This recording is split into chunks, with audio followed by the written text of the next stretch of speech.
아니 그러니까 세종대왕이 한자를 보고 베껴 한글을 만들었다고요. 여기 한 중국 학생의 근거 없는 헛소리에 일침을 날리는 한국인 유학생이 있습니다. 교수님이 한글 키보드를 극찬하자 화를 참지 못하고 헛소리를 해대던 중국 남학생은 논리로 받아치는 한국 여학생의 말에 입도 뻥끗 못하고 얼굴이 달아오르는데요. 자랑스러운 우리 한국 여학생의 이야기를 한번 들어보러 가겠습니다. 안녕하세요. 저는 미국 하버드에서 공부를 하고 있는 피비라고 합니다. 집은 영국인데 하버드까지 유학을 와서 공부를 하고 있어요. 그런데 제겐 조금 불편한 점이 하나 있는데 저는 휠체어를 타고 다니고 있어요. 사실 어렸을 때 저는 수영 유망주였습니다. 체조 선수였던 부모님을 따라 어렸을 적부터 여러 운동을 접했는데 저는 수영이 정말 좋더라고요. 그래서 초등학교 시절 내내 수영장에 살았을 정도로 열심히 연습하기도 했어요. 꼭 국가대표가 돼서 금메달을 목에 거는 게 목표였거든요. 그러던 어느 날 유소년 수영대회에서 1등을 하고 온 가족과 신나게 집으로 돌아가는 길이었어요. 부모님과 이대로만 하면 정말 국가대표가 될지도 모르겠다는 즐거운 얘기를 나누던 중 갑자기 몸이 앞으로 확 쏠렸습니다. 한참 정신이 들었을 땐 다리에서 느껴지는 엄청난 통증에 곧바로 정신을 잃고 말았어요. 나중에 알게 되었지만 저희 차 뒤로 음주운전을 한 트럭이 뒤따르고 있었고 불행 중 다행으로 저희 차에 가까워지자 브레이크를 밟긴 했지만 충돌을 피할 수는 없었다고 했습니다. 차 내에서 일어난 큰 충격으로 다리를 지나는 큰 신경이 손상되었고 그렇게 저는 다리를 쓸 수 없어 휠체어를 타고 다니고 있어요. 저를 만나는 사람들은 이제 어쩌냐며 하나같이 제 걱정을 했고 어린 제가 받아들이기엔 너무 큰 사고였어요. 나중엔 괜찮냐고 묻는 사람들조차 만나고 싶지 않더라고요. 사람들의 걱정 섞인 말을 매일매일 듣다 보니 제가 정말 장애인이 되었다는 게 실감났거든요. 그 누구도 만나고 싶지 않았어요. 그래서 그때를 기점으로 대인 기피증이 생기기 시작했습니다. 처음엔 밖에 나갈 때 두리번거리는 걸 시작으로 해서 점점 전화나 문자를 하는 것도 힘들었죠. 그렇게 저는 스스로를 집에 가두었어요. 그나마 저희 부모님은 마치 예전처럼 저를 대해주셨어요. 저희 집에 방 배치와 몇 가지 구조물이 생겼을 뿐 제게 그 어떤 연민의 말도 하지 않으셨죠. 집에서 생활할 때도 최대한 제가 할 수 있는 것들은 다 해야 했어요. 제가 도움을 요청하기 전까진 부모님은 넘어지고 실수하더라도 그냥 내버려 두셨습니다. 그땐 좀 너무한 거 아닌가 싶은 생각이 들었지만 지금 돌아보면 그게 맞았던 것 같아요. 덕분에 집에서만큼은 그 어떤 걱정에 시달리지 않고 온전히 나 자신으로 지낼 수 있었거든요. 부모님은 일단 저를 지켜보기로 하셨는지 홈스쿨링을 시켜주셨어요. 그동안은 늘 수영장에서 먹고 자고 하느라 공부를 진지하게 해보지 않았는데 생각보다 책 속 세상은 정말 재밌더라고요. 처음엔 온갖 소설책에 빠져 지내다 점점 공부에도 흥미가 생기기 시작했어요. 어려운 문제를 해결할 땐 제가 뭐든 다 할 수 있다는 자신감이 생기더라고요. 그렇게 사고 이후로 병원을 제외한 외부 생활은 모두 단절한 채 오로지 공부에만 몰두하며 지냈습니다. 그런데 부모님께선 제게 대학교 생활은 학교를 다녔으면 좋겠다는 말씀을 하셨어요. 알고 봤더니 의연해 보이셨던 부모님은 사실 매일 밤 제 걱정에 눈물로 지새우셨던 거죠. 친구들을 집에 초대해볼까 좋아하던 장소를 가볼까 많이 노력하셨지만 굳게 닫힌 제 마음의 문을 열진 못했거든요. 그런데 그렇게 오랜 세월 눈물로 지내셨다는 말씀을 들으니 대학 생활은 제대로 해야겠다 생각했지만 다시 저를 아는 누군가가 있는 곳으로 돌아가기는 싫었어요. 그래서 저는 다른 나라에 있는 곳으로 가겠다고 말씀드렸고 그렇게 하버드로 오게 되었습니다. 처음엔 정말 긴장했지만 누구도 저를 모르는 새로운 장소에 오니 생각보다 다른 사람들 시선이 신경 쓰이지 않더라고요. 그렇게 저는 언제 방구석에 갇혀 지냈던 애였냐는 말을 들을 정도로 학교 생활을 잘하고 있어요. 하버드에서 저는 AI를 연구하는 학생으로 사회에 도움이 되는 프로그램을 만들고 싶다는 꿈을 갖고 일하고 있어요. 다리를 다치고 사실 도움을 받는 일이 많았기 때문에 반대로 제가 가진 능력으로 다른 사람을 돕는 일을 하고 싶은 마음이었죠. 그런데 학교 생활 중 정말 힘든 게 하나 있었어요. 사실 여기 대학교 애들은 다들 저를 그냥 자연스럽게 받아들여주고 있어요. 딱 한 명 샤오잔을 제외하고 말이죠. 샤오잔은 중국에서 온 남학생인데 저를 볼 때마다 너무 과하게 구는 친절에 오히려 가시가 숨겨져 있다는 생각이 들 정도예요. 제가 충분히 할 수 있는 일들도 넌 못하는 거 아니야? 라며 제 행동을 제지하기도 하고 다리가 그렇게 돼서 어쩌냐며 불쌍한 듯한 눈빛을 보낼 때도 많아요. 일일이 해명하거나 받아치는 것도 제 수준 깎이는 일인 것 같아 참고 있는데 속으로는 정말 화가 치밀어 오르는 일이 한두 번이 아니죠. 이런 애랑 같은 학교에 다니다니 정말 부끄럽다고 느껴지는 적도 있어요. 아무튼 그 애 빼고는 정말 학교 생활은 완벽하죠. 그런데 어느 날 제게 노라가 호들갑을 떨며 난리를 쳤어요. 우리 전공 교수님이 한 분 더 새로 오신다고 하셨죠. 그게 뭐 새로울 일이냐고 웃으며 얘기했더니 그 교수님이 학회에서 엄청 인정받는 분인데다 자기가 학과 사무실 갔다 잠시 봤는데 너무 잘생겼다는 거였죠. 젊은데 실력까지 좋다니 너무 멋지지 않냐며 방정이었어요. 왠지 성격도 좋을 것 같다고 했죠. 제가 잘생긴 거랑 성격 좋은 거랑은 무슨 상관이냐고 했더니 원래 잘생긴 사람은 성격도 좋다며 샤오잔 보면 딱 생긴 거랑 성격이랑 똑같지 않냐고 하더라고요. 저는 그래도 인신공격은 좀 아니지라고 말했지만 왠지 새로운 교수님이 정말 기대되는 마음이었어요. 하버드는 솔직히 정말 똑똑한 사람이 많아서 다른 사람을 다 제쳐서 제가 여기 왔지만 여기선 제가 꼭 꼴찌같이 느껴지거든요. 그런데 세계 학회에서 인정받는 엄청난 분이 오신다니 설렐 수밖에 없었죠. 그러던 어느 날 학교에서 학생들에게 메시지를 하나 보냈습니다. 메시지를 하나 받자마자 저는 뛸 듯이 기뻤어요. 교수님께서 수업 시작 전 학생들을 교수실로 초대하신 거죠. 학생이 워낙 많아 여러 조로 나누어 교수님의 방에서 티타임을 가질 수 있었습니다. 교수님의 방에 들어가자마자 저는 풍겨오는 고풍스러운 느낌에 놀랐어요. 꽤 젊은 교수님이라 생각했는데 취향이 굉장히 클래식하고 고급스러운 느낌이었죠. 인상이 인자하셔서 노라 말대로 성격이 정말 좋을 것 같다는 느낌이 들더라고요. 그런데 어느 한 학생이 갑자기 교수님께 질문을 하나 했습니다. 교수님 방에 크게 걸려있는 그림이 하나 있었거든요. 흰색 큰 동그라미에 파란 느낌의 배경이었는데 저게 뭐냐고 말이죠. 교수님께서는 한국의 어느 화백의 작품이라고 했어요. 원본은 너무 비싸서 나도 언젠가 사고 싶다는 생각만 하고 있다고 하셨는데 한국의 달 항아리를 모티브로 한 그림이라고 하셨죠. 그러면서 직접 휴대폰을 검색해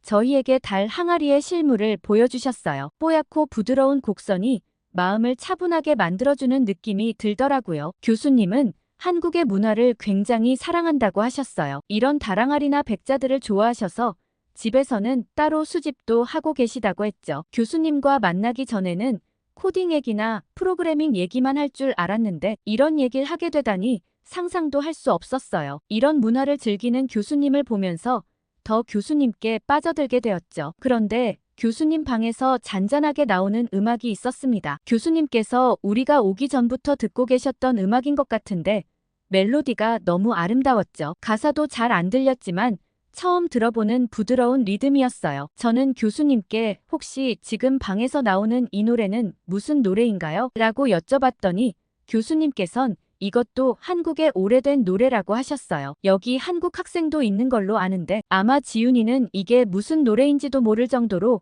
오래전의 노래라고 설명해 주셨습니다. 그러자 지윤이는 신하위의 노래라고 대답을 했고 교수님은 깜짝 놀라셨어요. 이렇게 오래된 노래를 어떻게 아냐고 말이죠. 그러자 오히려 지윤이가 더 놀랐어요. 지윤이는 아버지가 당시 노래를 좋아하셔서 어렸을 적부터 정말 많이 들어서 알고 있는데 교수님이야말로 미국의 젊은 교수님께서 어떻게 한국의 올드팝을 아냐고 말이죠. 교수님께선 한국 반도체 기업에서 연구를 잠시 했었을 때 거기 아저씨들이 듣고 계시는 노래를 듣고 한 번에 훅 빠져버리셨다고 했어요. 그리고 그 뒤부터 그 시절 노래를 줄곧 듣고 있다고 하셨죠. 학생들은 다들 이게 요즘 노래가 아니라는 거에 놀란 듯 했어요. 사실 지금 들어도 전혀 손색 없을 정도로 아름다운 음악이었거든요. 그러면서 다들 갑자기 노래를 더 듣고 싶다며 볼륨을 높여서 한 곡 더 들려달라고 했죠. 교수님은 이게 나만 좋은 게 아니었구나. 어린 너희들도 좋아하다니. 역시 한국 음악은 세계를 관통하는 게 있다시며 노래를 하나 더 틀어주셨습니다. 저는 요즘 유행하는 한국의 K-팝도 정말 즐겨 듣지만 오히려 한국의 옛날 노래들이 진짜 멋지더라고요. 이런 음악이 사람들에게 알려지기만 한다면 오히려 더 유행할 거란 확신이 들었죠. 노래가 끝나자 지훈이는 가사 내용을 설명해 주었어요. 그러고선 한글은 정말 표현이 다양해서 차마 영어로 설명하지 못하는 그런 애절한 감정이 담겨 있다며 한국의 옛 노래 가사들은 가사가 직설적이지 않고 비유가 많아 꼭 시적이라는 얘기를 했죠. 저희는 그날 교수님 방에서 들었던 신하위와 산울림 그리고 김현식의 노래들을 휴대폰에 하나하나 적어갔습니다. 그리고 집에 돌아오는 길에 다시 한 번 더 들어봤죠. 그리고는 교수님이 정말 친근하게 느껴졌어요. 그리고 교수님의 첫 강의 날 저는 일찍 도착해 맨 앞자리에 앉았습니다. 교수님께는 공부 외에도 배우고 싶은 것들이 정말 많다는 생각이 들었거든요. 저희 팀 말고도 다른 학생들도 교수님과의 사전 티타임을 통해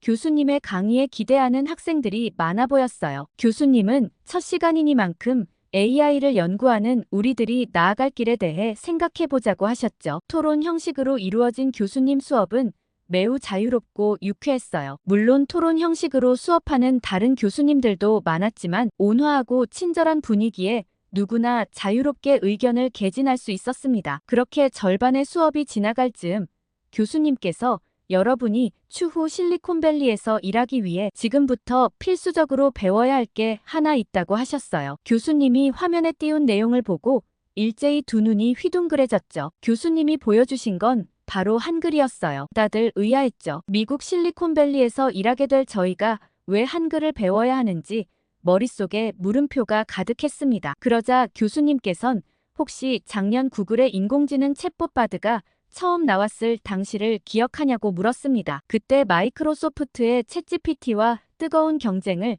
처음 시작했던 타이밍이었죠. 그러나 정말 특이했던 건 구글에서는 바드를 한국어로 먼저 사용하게 했다는 점이었어요. 교수님께선 구글에서 한국어 서비스를 먼저 하는 데는 단순히 보여지는 이유만 있는 게 아니라고 하셨습니다. 그 안에 더 큰 비전이 숨겨져 있다고 하셨죠. 한글의 가장 큰 장점은 컴퓨터에 입력했을 때 가장 빠른 정보 처리가 가능하다고 하셨습니다. 컴퓨터로 입력할 때는 물론 AI가 학습하기에도 완벽한 언어라고 하셨죠. 그래서 구글은 빠른 입력이 가능해 디지털화에 뛰어난 한글 체계를 도입해 시장 점유율을 높이는 동시에 한국의 뛰어난 인재들이 AI를 활용한 시스템을 개발할 기반을 마련하는 게 목표였다고 하셨죠. AI 기술력을 구현하기 위한 반도체나 메모리는 한국 기술력 없이는 불가능하기 때문이라는 말을 덧붙이셨습니다. 저는 단순히 한국은 워낙 인터넷 보급률이 높고 스마트 기기에 대한 국민적인 이해도가 높아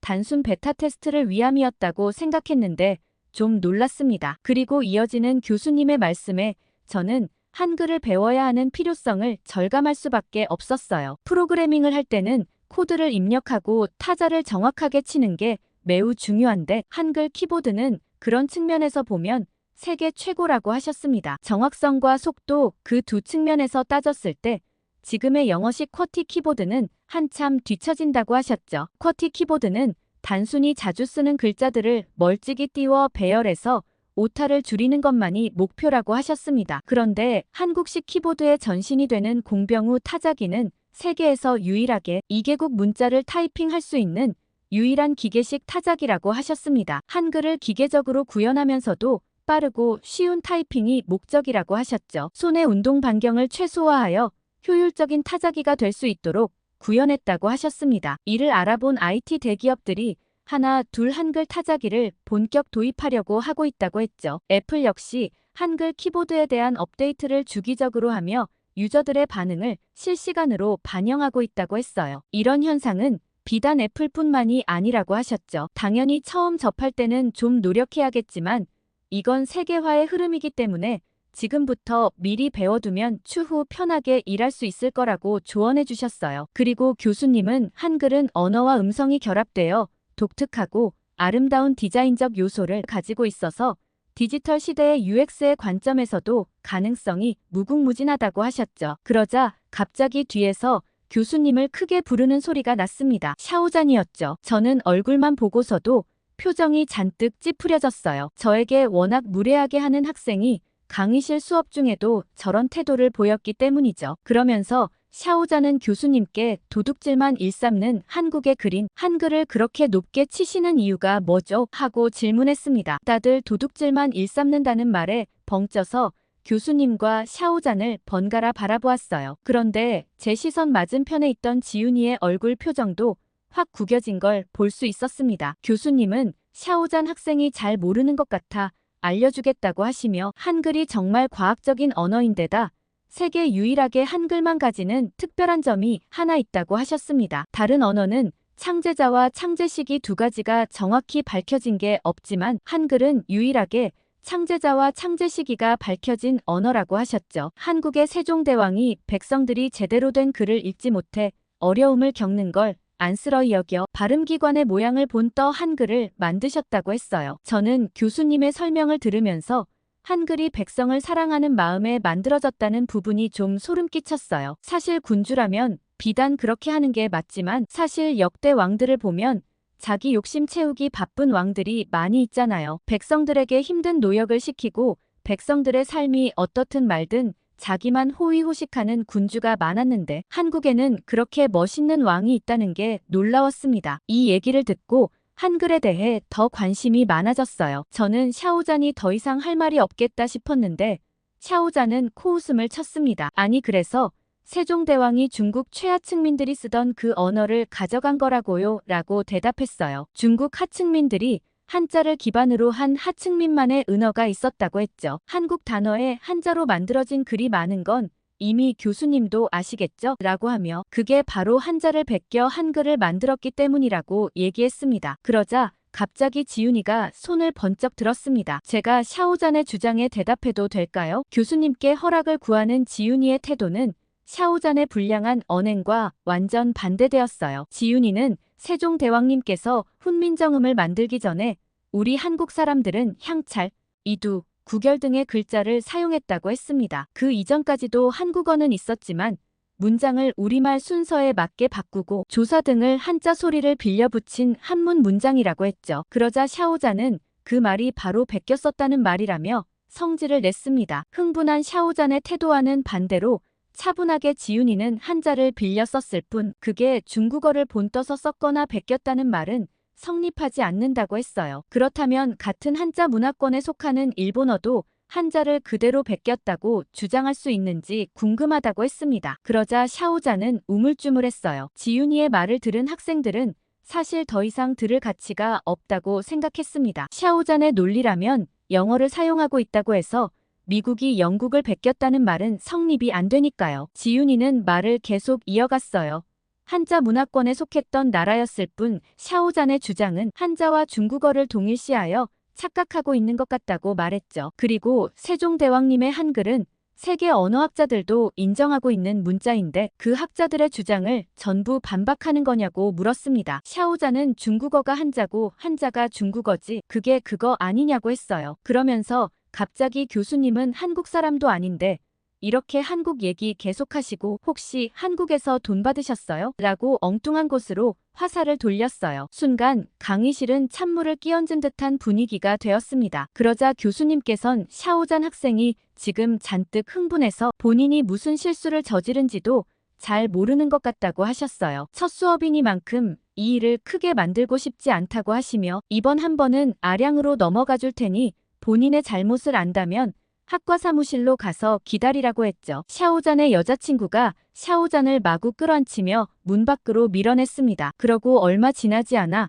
강의 시간이 마무리됐죠. 교수님께선 오히려 샤오잔 때문에 이번 기회에 여러분이 한글에 대해 더 많은 지식을 알게 된 것 같아서 나쁘지 않은 것 같다는 생각도 든다고 하셨습니다. 그리고 다음 시간부턴 다시 전공 공부를 위해 박차를 가해보자고 하시곤 강의를 마무리하셨어요. 교수님의 신사다운 태도와 기품이 느껴지는 마무리였습니다. 저는 안 그래도 눈엣 가시였던 샤오잔을 논리로 이겨버린 지윤이가 너무 멋있었죠. 이전 한국 노래를 알려줄 때도 뭔가 마음에 드는 친구였는데 더 관심이 생겼습니다. 그래서 가방을 얼른 정리하고는 지윤이에게 다가갔습니다. 저는 지윤이에게 다가가 오늘 정말 멋있었다고 했어요. 그런데 지윤이와 얘기를 나누는 중에 지윤이의 가방에 달려있는 물건에 눈길이 확 갔습니다. 저는 이게 한글이냐고 물어봤죠. 그러자 지윤이는 한글로 자기 이름을 키링으로 만들어 달고 다니고 있다고 했어요. 집에 3D 프린터기가 있는데 그걸로 만들었다고 했습니다. 저는 동글동글한 한글이 정말 귀여웠어요. 교수님이 한글은 디자인적 관점에서도 매우 뛰어나다고 하셨는데 그게 이런 걸 의미하는구나 싶었죠. 교수님이 보여주신 PPT에서 봤던 딱 떨어지는 한글과 지훈이가 만든 한글은 서체에 따라 분위기나 느낌이 확연히 달라진다는 걸 느낄 수 있었어요. 저는 혹시 내 이름도 한글로 한번 써줄 수 있겠냐고 물었습니다. 지훈이는 한글에 대한 관심이라면 얼마든지 환영이라며 공책에 제 이름을 한글로 써주었어요. 저는 꼭 아이콘같이 생긴 한글로 적힌 제 이름이 마음에 들었죠. 그러자 지훈이가 우리 집에 놀러 올래? 너도 키링으로 만들어줄까? 하고 물어봤습니다. 저는 정말 좋다고 얘기하며 내일 지훈이의 집으로 가기로 했죠. 그러고 집으로 가는 길에 엄마와 통화를 하다 내일 저녁은 친구 집에서 먹기로 했다고 말했어요. 그런데 갑자기 엄마가 아무 말도 없으셨어요. 흐느끼는 소리밖에 들리지 않아서 저는 무슨 일이 생겼나 놀랐죠. 그러자 엄마가 사고 나고 친구 집에 간다고 하는 소리는 처음 들었다며 잘 지내고 있다고 얘기는 해줬지만 이젠 다시 예전처럼 돌아가서 평범하게 살고 있구나 싶어 감격했다고 하셨습니다. 저는 엄마의 말에 덩달아 마음이 찡해졌어요. 생각해보면 정말 친구 집에 가는 건 오랜만이었거든요. 대학에 와서 그나마 친구들과 하나둘 어울리긴 했지만 제가 그닥 친하지도 않은 친구 집에 선뜻 가겠다고 한 건 처음이었으니까요. 저는 지훈이 집에 놀러 가는데 선물이라도 하나 사가야겠다 생각했지만 도저히 한국 사람은 뭘 좋아하는지 잘 몰랐어요. 그래서 인터넷에 한국 선물에 대해 마구 검색해봤죠. 그리고는 딱 마음에 드는 물건을 찾았습니다. 그 물건을 사서 지훈이가 자취하는 집으로 향했죠. 지훈이는 반갑게 저를 맞으며 제 손에 들고 있는 선물을 보고는 빵 터졌어요. 그러면서 잘 풀리라고 휴지를 사온 거냐고 물었죠. 저는 웃으면서 비슷하다고 얘기하며 우리 사이가 이렇게 길게 이어지면 좋겠다고 사왔다고 했습니다. 지훈이는 그 의미도 참 좋다며 저를 집 안으로 들어오라고 했죠. 그런데 저는 선뜻 들어가지 못하고 머뭇거릴 수밖에 없었어요. 지훈이의 집에는 신발을 벗고 들어가야 했는데 제 휠체어가 거슬릴까 걱정이었거든요. 지훈이는 하나도 걱정 안 해도 된다며 바닥이 대리석이라 닦으면 괜찮다며 아무렇지 않게 웃어 보였어요. 저는 나중에 청소하려면 일일 텐데 불편한 마음이 들면서도 저를 배려해주는 지훈이의 마음이 고마웠죠. 지훈이는 혼자 유학 와서 살고 있는데도 정말 깨끗하게 집 관리를 잘 해놓았다는 생각이 들었어요. 저도 혼자 사는데 엉망인 저희 집과는 비교되게 단정하고 가지런했죠. 지훈이는 일단 밥부터 먹자며 엄마가 손님이 오면 밥부터 먹여야 된다고 배웠다고 하더라고요. 한국 음식을 많이 먹어봤는지 잘 몰라서 일단 김밥에 떡볶이를 준비했다고 했어요. 저는 김밥은 마트에서 파는 냉동김밥 먹어본 적 있다며 입에 잘 맞아서 좋다고 얘기했습니다. 그러자 지훈이가 갑자기 코웃음을 쳤어요. 그러더니 냉동김밥 맛은 가짜라고 했죠. 저는 그게 무슨 소리냐며 궁금해했고 지훈이는 아마 자기가 만든 김밥을 먹으면 알게 될 거라고 했습니다. 지훈이가 내어놓은 김밥과 떡볶이는 정말 먹음직스러워 보였어요. 그리고 김밥을 먹는 순간 저는 지훈이의 말을 이해했습니다. 지훈이는 아마 너 이제 냉동김밥 못 먹을걸 하고 웃었죠. 정말 냉동김밥의 맛은 가짜였습니다. 갓 만든 김밥이 이렇게 맛있다니 저는 지훈이에게 왜 한국 사람들은 이걸 알려주지 않은 거냐며 우스갯소리로 얘기했어요. 지훈이는 자기도 냉동김밥이 유행해서 깜짝 놀랐대요. 냉동김밥은 한국에선 별로 맛도 없어서 다들 별로 안 먹는데 미국에선 품절까지 되니 얼떨떨했다고 했죠. 그리고 떡볶이라는 음식은 처음 먹어보는데 말캉하면서 쫀득한 식감이 정말 재밌었어요. 불닭볶음면보다는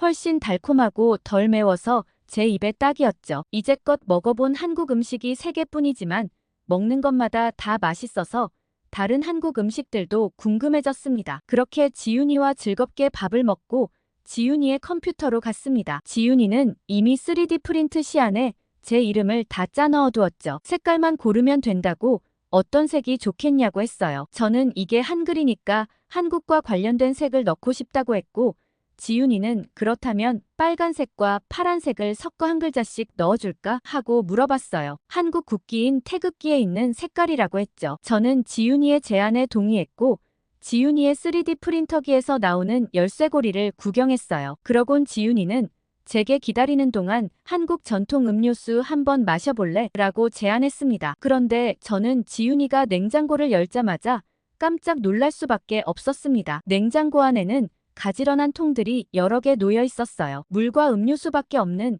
제 냉장고와는 대조적이었죠. 지윤이는 이건 다 반찬이라고 주말에 마음먹고 한번 딱 만들어 놓으면 평일에 먹을 수 있다고 했어요. 냉동실엔 또 한 끼만큼 먹을 분량의 밥과 국도 가득 얼려져 있었죠. 지윤이는 미국 음식은 매일 먹으면 물린다며 자긴 한식을 매일 먹어야 해서 이렇게 하고 있다고 했어요. 한식이 소화가 잘 되고 가벼운 데다 자긴 영락없는 한국인이라 밥심으로 공부한다고 했죠. 저는 이렇게 건강하게 생활하는 지윤이가 멋있어 보였습니다. 그리고 지윤이가 따라준 음료를 보고 놀랐죠. 이거 혹시 술이야? 술이면 나 못 먹을 것 같은데 라고 얘기했습니다. 그러자 지윤이는 술이 아니라 식혜라고 했어요. 자기가 직접 밥솥으로 만들었다고 했죠. 식혜의 맛은 살짝 구수하고 달콤했어요. 흐물흐물한 밥알이 굉장히 특이한 맛이었습니다. 저는 지윤이에게 내가 혹시 못하는 게 뭐가 있냐고 물어봤어요. 그러자 웃으며 그냥 열심히 하는 거지 잘하는 건 아니라며 겸손하게 대답했습니다. 지윤이를 보면서 저는 한국에 대한 인상이 굉장히 좋아졌습니다. 한국이라는 나라는 어떤 나라길래 이런 멋진 친구가 있을 수 있는지 한번 가보고 싶은 생각이 들 정도였죠. 교수님 방에서 느꼈던 한국의 문화와 한국인 지윤이에게서 느낀 성실하고 선한 한국 사람을 보면서 한국으로 여행을 가보면 어떨까 막연한 생각이 들었습니다. 지윤이는 제 생각을 읽은 건지 다음에 한국에 한번 가보면 아마 한국을 더 좋아하게 될 거라고 했어요. 저는 휠체어를 타는 내가 어떻게 한국 여행을 가보겠어 하며 씁쓸해했죠. 그러자 지윤이는 깜짝 놀랄 얘기를 했습니다. 한국의 모든 지하철역에는 엘리베이터가 다 설치되어 있다고 했어요. 그래서 지하철을 타고 여행하면 크게 무리가 없을지도 모른다고 했죠. 영국에서도 런던 지하철만 엘리베이터가 있을 뿐 런던을 제외하고는 엘리베이터가 완벽하게 설치되어 있는 것은 아니죠. 지윤이는 아마 한국 분들도 다 이해해 주실 거라며 다음에 기회가 되면 같이 경복궁도 가고 한복도 입어보자고 얘기해줬어요. 그리고 맛있는 한국 음식도 정말 많다며 떡볶이와 김밥은 아무것도 아니라고 했죠. 저는 지윤이의 따뜻한 웃음처럼 한국 분들도 따뜻한 시선으로 바라봐주길 기대하며 지윤이와 언젠가 떠날 한국 여행을 머릿속으로 그려보았습니다. 저 정말 휠체어로 한국 여행해도 될까요? 한국 분들의 생각이 궁금합니다. 오늘 하버드 강의실에서 일어난 한국 학생 지윤이의 통쾌한 발언 어떠셨나요? 미국 실리콘밸리에서도 주목하고 있는 한글과 한글 키보드라니 가슴이 흐뭇해집니다. 대만에서는 이미 한글 표기를 도입하고 있다는데 다른 사연도 한번 들어보시면 어떨까 추천해드려요. 그리고 한글이 디지털 시대에 적합한 언어로 떠오르면서 점점 한글의 세계화가 빨라질 거란 기대가 되네요. 오늘 사연이 재밌으셨다면 좋아요와 댓글 많이 달아주시고 더 재밌는 사연으로 돌아오겠습니다. 여러분의 사연 제작소 감동 필름이었습니다.